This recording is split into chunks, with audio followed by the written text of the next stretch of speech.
I may have cut off the last bit of that video. My little alarm telling me my 10 minutes went off, so I may cut that sound out. But I paused the game so I wouldn't miss anything. And here we are back in action. We were just discussing the boat. This is just the following view, so I don't have to really do much. I'm just following the ship pretty much. Here you can see underwater, see all the big rocks and everything. We do not have a lot of depth under our ship here. Not a lot of room to evade, but we're in friendly waters, so not to worry. I do try to stay toward deeper waters, and I'm pretty conscious of the depth of waters I'm in, because with, like I said, in a detectable boat like this, we want to have every advantage we possibly can, so I'm going to try to stick to the deepest waters as I can. As you'll see, the nature of a lot of these waters in certain areas are shallow, so at some points it's unavoidable, but we'll try our darndest to give ourselves every advantage of life as possible. Like I said, I'm going to be a little bit more aggressive, hopefully, but I'm not going to do anything stupid. I'm not going to get myself killed. I want this career to last. I would probably end the career if I got killed and start another one, another Let's Play. But my whole idea of this campaign is that we are going to kick a lot of butt, and we are going to essentially sink a lot of ships, and hopefully be offered that U-18 U-boat, and then we'll really be doing some fun stuff with that, because I don't think I've ever seen anybody have any kind of U-boat campaign with a U-boat of that quality in terms of U-21, even in Silent Hunter 3. So you'll be able to see some really amazing stuff that boat could just haul. Alright, so we spent enough time talking about the boat now, and looking at it. There's also a nice little follow mode where you got a free view, if you will, where I can go anywhere I want in terms of the submarine here. Get a nice passing shot of it from underwater or above water.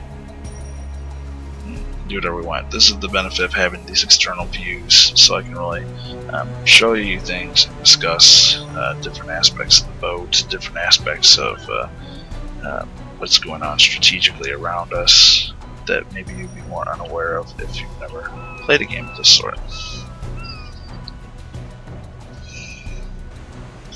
But once again, like I said earlier, if you guys want to see me playing full realism, or you want me to start a separate campaign with full realism, and we basically would have the eyes of what a real World War II captain would have, 3 external views, just some kind of nail-biting moments where, inside the ship and just praying, not being able to see much going on, or just wondering what's going on with our torpedoes without actually having any kind of way to view them at all. I'm going to try to maybe avoid that, but I'll probably end up showing it just because you guys are going to enjoy watching our torpedoes make things explode.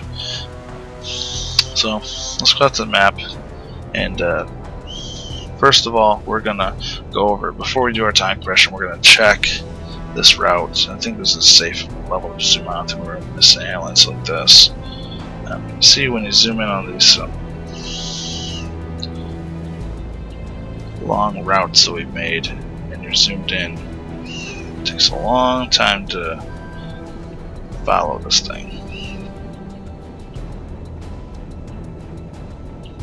We already know we hit one island, so it's going to be a surprise. If this seems long, just imagine how long the actual sailors on a boat like this would actually to navigate this course.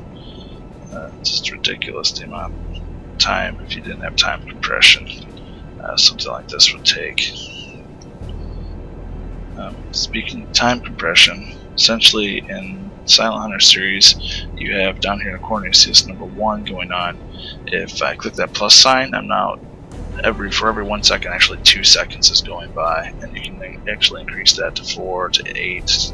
For every 1 second, 8 seconds go by. And the big difference between one of the big differences between Silent Hunter 3 and Silent Hunter 4 is where you are capped at, I believe, 2048 times speed. In Silent Hunter 3, you can actually go up to like 6,000 or 8,000 here in this game, so you have more time compression. However, when I zoom out here, I don't know what's that point, but the area that we're talking about here in the Pacific and in the ocean, the areas here are just huge. like ridiculously huge. So the additional time compression is probably warranted, especially I've seen some of those Let's Plays in the American campaign coming in from Pearl Harbor.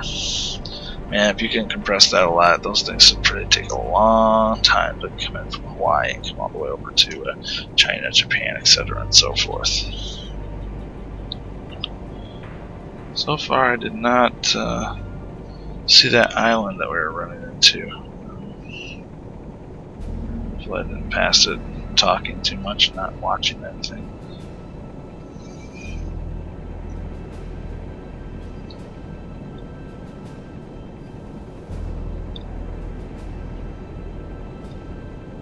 And you can just see how long this is taking to carefully watch this course that we've navigated.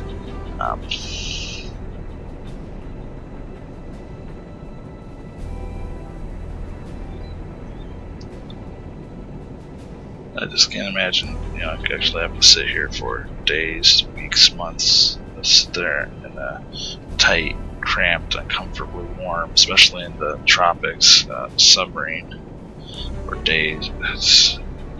I don't imagine that could be comfortable in any way.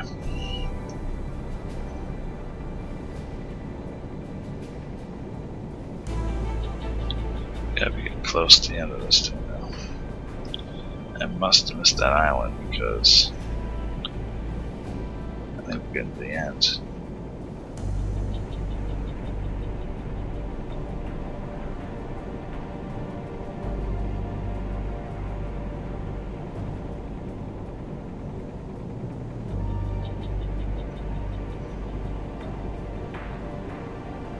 Zoom out one layer and I'll make this that much faster to go along this course.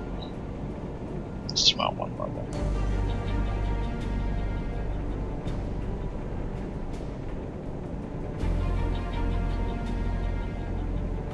Getting in shallower waters, so it's getting toward the base.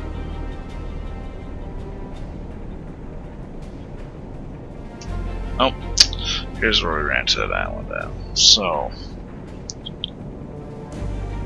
we're just gonna pull out this waypoint. Now you have to be careful here, just to let you guys know, you don't follow this exact course. When you're rounding a corner, your boat may not be able to take that corner as sharply as on the course, so your boat may come out wider, and so this line will adjust to the position of the boat, so it will move. So you have to keep that in mind when you're keeping these courses close to islands. You may not follow the same exact path as your boat takes wider or sharper turns. These lines will adjust side to side. But let's go ahead and adjust this out wider to avoid that island. Let's go ahead and finish this up. Got a minute, 50 seconds left in this video. See, I'm just kind of following this course, just arrow keys. The shift does not help, the shift makes it stop.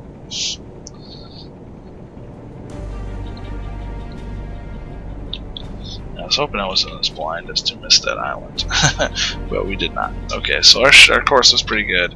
We're in good shape. We're in good shape to compress time. The worry would be is if we didn't have a clean course before we started time compression, that we would be going at such a fast speed and through time that we wouldn't have time to react and stop our ship from crashing into land and causing damage to ourselves. So, radar contact. I'm turning off my radar. How about we stop that video here, and then we'll talk a little bit about this radar and our radar contact.